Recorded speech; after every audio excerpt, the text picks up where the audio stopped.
ஆனால் அல்லாஹ் நமக்கு செல்வத்தை தருகிறான், நம்முடைய வறுமையை நாம் மறந்துவிட்டு வாழ்கிறோம். நாம் எப்படி இந்த உலகத்தில் ஒரு காலகட்டத்தில் வாழ்ந்தோமோ அந்த கஷ்டப்பாடுகளை மறந்துவிட்டு அல்லாஹ்வை மறந்து வாழ்கிறோம். ஒரு காலகட்டத்தில் நாம் பிறரை அணுகி அவர்களுடைய தயவில் நாம் ஒரு காலகட்டத்தில் வாழ்ந்திருந்தோம். ஆனால் அல்லாஹ் இன்று நமக்கு செல்வத்தை தருகின்ற பொழுது நம்முடைய பழைய நிலைமைகளை மறந்து வாழ்கிறோம்.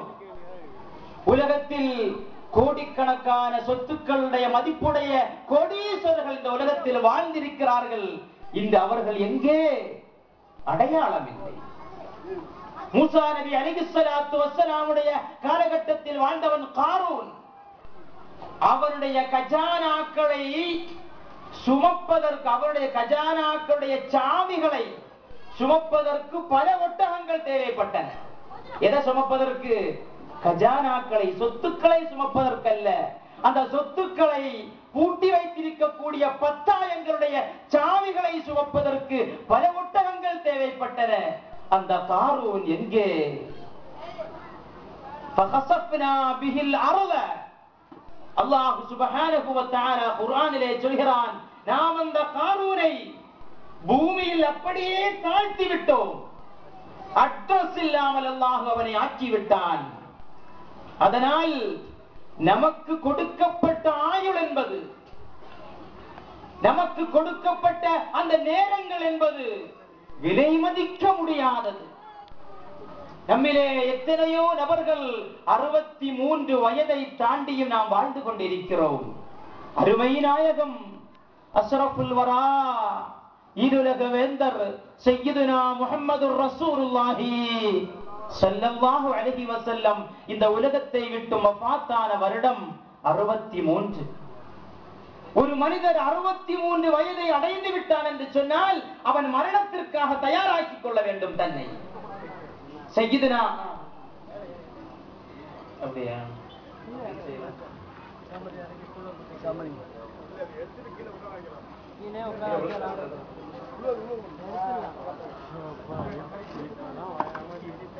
பொதுவாக இந்த மாதிரி இதெல்லாம் செய்யும் போது சில பேர் என்ன சொல்லுவாங்க, தங்களுடைய ஹைட்டை வச்சு கணக்காக்கி செய்வாங்க. நம்மள மாதிரி ஆட்களும் பேச வருவாங்கன்னு அவங்களுக்கு தெரியாது, அதனால அப்படி செஞ்சிருப்பாங்க. அல்ஹம்துலில்லாஹ். என்ன ஒரு விஷயம், நம்ம மகிழ்ச்சியாக நமக்கு சில செய்திகள் வரும்போது கை தட்டுறோமா இல்லையா? அது கூடாது. ஆனால் நபிகள் நாயகம் சய்யிதுனா முஹம்மது ரசூலுல்லாஹி ஸல்லல்லாஹு அலைஹி வஸல்லமுடைய பெயரை கேட்கும்போது சத்தமாக ஸலவாத்து சொல்லணும். பெண்கள் அமைதியாகத்தான் சொல்லணும், ஆண்கள் சப்தமாக சொல்ல வேண்டும். அது மிகப்பெரிய ஒரு பரக்கத், நம்முடைய மஜ்லிஸுடைய ஒரு பரக்கத். அது இன்றைக்கு அஹ்லுஸ் சுன்னத்தி வல் ஜமாஅத்தை தவிர அதற்கு மாற்றமானவர்கள் எத்தனையோ கூட்டங்களை நடத்துகிறார்கள், எத்தனையோ மாநாடுகளை நடத்துகிறார்கள்.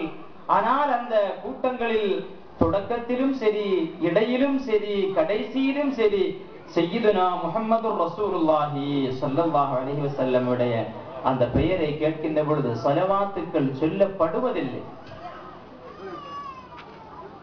இமாம் ஹுசைன் ரலியல்லாஹு அன்ஹுடைய மகன் அலி ரலியல்லாஹு அன்ஹு அவர்கள், அவங்க வாப்பாவுடைய பேரு அலி ரலியல்லாஹு அன்ஹு தான், அவங்க மகனுடைய பேரு என்னதான்? அலி ரலியல்லாஹு அன்ஹு தான். ஹஸரத் என்ன வாப்பாவுடைய பேரு மகனுடைய பேராட்டு சொல்றாங்கன்னு நினைக்காதீங்க, மகனுடைய பேரு அலி ரலியல்லாஹு அன்ஹு.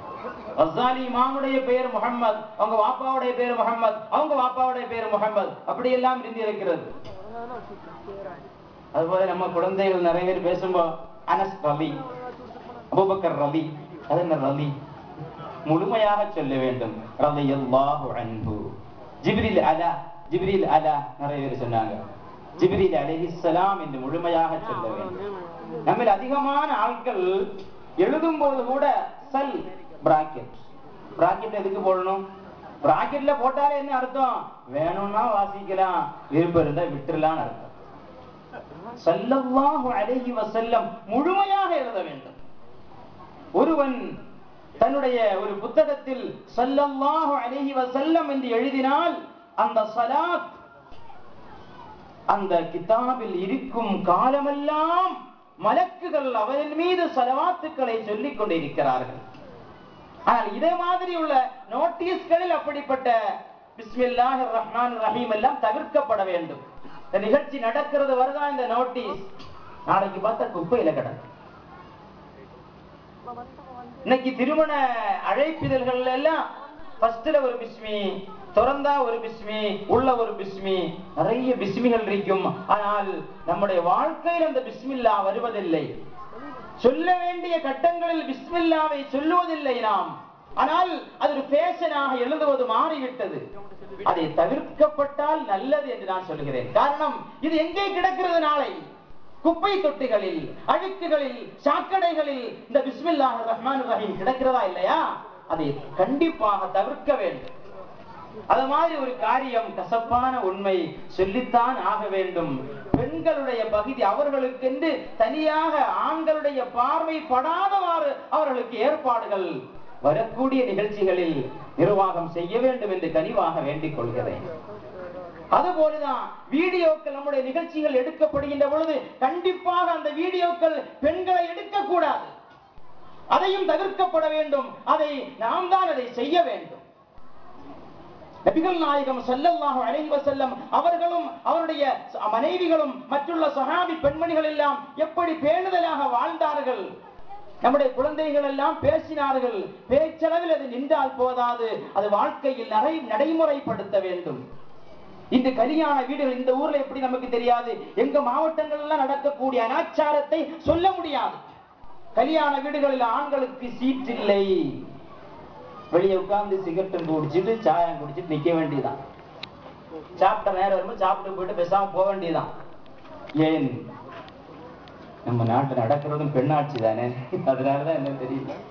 அந்த மாதிரி மார்க்கத்துக்கு முரணான காரியங்களை நாம் தவிர்க்க வேண்டும். அப்படி இஸ்லாத்துடைய அடிப்படையில் இந்த விழாக்களை நடத்தப்பட வேண்டும். மீலாது விழா என்பது இன்றோ நேற்றோ நம்முடைய தமிழகத்திலோ நம்முடைய அண்டை மாநில கேரளத்திலோ ஆரம்பித்ததல்ல. அஷ்ரஃபுல் ஹல்க் சய்யிதுனா முஹம்மதுர் ரசூலுல்லாஹி ஸல்லல்லாஹு அலைஹி வஸல்லம் அவர்களுடைய சஹாபாக்கள், அவர்கள் நபிகள் நாயகத்திடமிருந்து பாடம் பயின்ற அவர்களுடைய சஹாபாக்களுடைய காலம் முதல் நடந்து வரக்கூடிய அற்புதமான நிகழ்வுதான் மீலாது விழாக்கள் என்பது. ஒரு காரியம் பித்அத் என்று எல்லா காரியத்திற்கும் முத்திரை குத்தி விடுகிறார்கள். அதில் ஒன்றுதான் இந்த மீலாது விழாக்களையும் பித்அத்தான காரியம், மார்க்கத்தில் புதிதாக உருவாக்கப்பட்ட காரியம் என்று சொல்கிறார்கள். சுன்னத்துன்னா என்ன? பித்அத். புதுசா வரக்கூடியது எல்லாமே பித்அத்துன்னு சொன்னா உலகத்திலே ஒண்ணுமே செய்ய முடியாது. இப்ப மீலாது விழாக்கள் என்று வருகின்ற பொழுது அதில் என்ன நடக்கிறது? நபிகள் நாயகம் ஸல்லல்லாஹு அலைஹி வஸல்லம் அவர்களை புகழ்கிறோம், அவர்களுடைய சிறப்புகளை எடுத்து சொல்கிறோம். இதுதானே மீலாது நடக்குது. சாப்பாடு கொடுக்கிறோம். நபிகள் நாயகத்தை புகழ்வது தவறா? அவருடைய சிறப்புகளை சொல்வது தவறா? அந்த சிறப்புகளை சொல்வதற்கு ஒருவர் பேச மற்றவர்கள் ஒன்று கூடுவது தவறா? சாப்பாடு கொடுப்பது தவறா? இது எதுவுமே தவறில்லை. எப்படி பின்ன மீலாது விழா பித்அத் ஆகும்? அப்ப மேடையில ஏறி மைக்கில பேசுவது தவறா? அதாவது ஒரு காரியத்துடைய அடிப்படை இஸ்லாத்தில் ஆகுமானது என்று வருகின்ற பொழுது அதை எப்படியெல்லாம் செய்ய முடியுமோ அப்படியெல்லாம் செய்யலாம். அல்லாஹ் சுப்ஹானஹு வ தஆலா குர்ஆனிலே அதிகமாக திக்ர் செய்யுங்கள் என்று கூறுகிறான். அப்ப தனியாகவும் திக்ர் செய்யலாம், கூட்டமாகவும் திக்ர் செய்யலாம். அப்ப கூட்டமாக அமர்வது தவறு என்று யாரும் சொல்ல முடியாது. நபிகள் சுன்னத்து என்றால் என்ன? இன்னைக்கு நிறைய பேர் என்ன நினைக்கிறாங்கன்னா, நபிகள் நாயகம் செய்தது மட்டும்தான் சுன்னத்து. அது தவறு, அது அல்ல சுன்னத். அப்படி எந்த அறிஞர்களும் ஹதீஸ்களே வல்லுநராக இருக்கட்டும், குர்ஆனுடைய விரிவுரையாளர்களாக இருக்கட்டும், யாருமே சுன்னத்துக்கு அப்படி விளக்கம் சொல்லவில்லை. சய்யிதுனா முஹம்மதுர் ரசூலுல்லாஹி ஸல்லல்லாஹு அலைஹி வஸல்லம் அவர்களுடைய சொல், அவர்கள் ஒரு காரியத்தை சொன்னார்கள், அதுவும் சுன்னத்து தான். செய்தார்கள், அதுவும் சுன்னத்து தான். அங்கீகாரம் வழங்கினார்கள், அதுவும் சுன்னத்து தான். ஒரு தொழுகையில் நபிகள் நாயகம் ஸல்லல்லாஹு அலைஹி வஸல்லம் சமிஅல்லாஹு லிமன் ஹமிதா என்று சொன்னார்கள். இருந்த ஒரு சஹாபி ரப்பனா வலக்கல் ஹம்த் என்று சொன்னார். இது அதுவரை வழக்கத்தில் இல்லாமல் இருந்தது. நபிகள் நாயகம் ஸல்லல்லாஹு அலைஹி வஸல்லம் சொல்லுங்கனோ சொல்லவும் இல்லை, அதை அவர்கள் செய்யவும் இல்லை. அந்த சஹாபி முதலாக சொன்னார்கள் ரப்பனா வலக்கல் ஹம்த். தொழுகை முடிந்ததற்கு பிறகு சய்யிதுனா ரசூலுல்லாஹி ஸல்லல்லாஹு அலைஹி வஸல்லம் கேட்டார்கள், அந்த வார்த்தையை சொன்னது யார்? அந்த வார்த்தையை சொன்னது யார் என்பதாக கேட்டார்கள். ஒரு சஹாபி தயங்கி சொன்னாங்க, நான் தான் நபி அதை சொன்னேன். சய்யிதுனா ரசூலுல்லாஹி ஸல்லல்லாஹு அலைஹி வஸல்லம் சொல்லுங்களேன். சய்யிதுனா ரசூலுல்லாஹி ஸல்லல்லாஹு அலைஹி வஸல்லம் சொன்னாங்க, 30க்கும் அதிகமான மலக்குகள் அந்த வார்த்தையுடைய நன்மையை எழுதுவதற்காக போட்டி போட்டார்கள். இது நன்மையான காரியம். அதுவரை நபிகள் நாயகம் அதை சொல்லவும் இல்லை, செய்யவும் இல்லை. ஆனால் சய்யிதுனா ரசூலுல்லாஹி ஸல்லல்லாஹு அலைஹி வஸல்லம் அதை அங்கீகரித்தார்கள். இஸ்லாத்தில் அடிப்படையில் ஒரு காரியம் ஆகுமாக்கப்பட்டது, நல்லதை செய்யலாம் என்று பொதுவான அனுமதி இருக்கிறது இஸ்லாமில். ஒரு நல்ல காரியமாக இருந்தால் அதை செய்வதற்கு அனுமதி. நீங்கள் நன்மைகளை செய்யுங்கள். அந்த நன்மைகள் மார்க்கத்தில் தடுக்கப்படாத முறையில் இருந்தால் அந்த நன்மைகளை செய்யலாம். நபிகள் நாயகம் ஸல்லல்லாஹு அலைஹி வஸல்லம் அவர்களுடைய சிறப்புகளை கவிதைகளாகவோ உரைநடையாகவோ சொல்வது என்பது மார்க்கத்தில் தடுக்கப்பட்டதல்ல. அதற்கு நம்ம மௌலூதுன்னு சொல்கிறோம். மௌலிது என்றால் என்ன? நபிமார்கள் வலிமார்களுடைய சிறப்புகளை கவிதையாகவோ உரைநடையாகவோ சொல்வது. இது மார்க்கத்தில் அனுமதிக்கப்பட்டதா என்று பார்த்தால் ஏராளமான ஆதாரங்களை காட்ட முடியும். நபிகள் நாயகம் ஸல்லல்லாஹு அலைஹி வஸல்லமுடைய சஹாபா பெருமக்களில் 200 கவிஞர்கள் இருந்தார்களா? எத்தனை கவிஞர்கள்?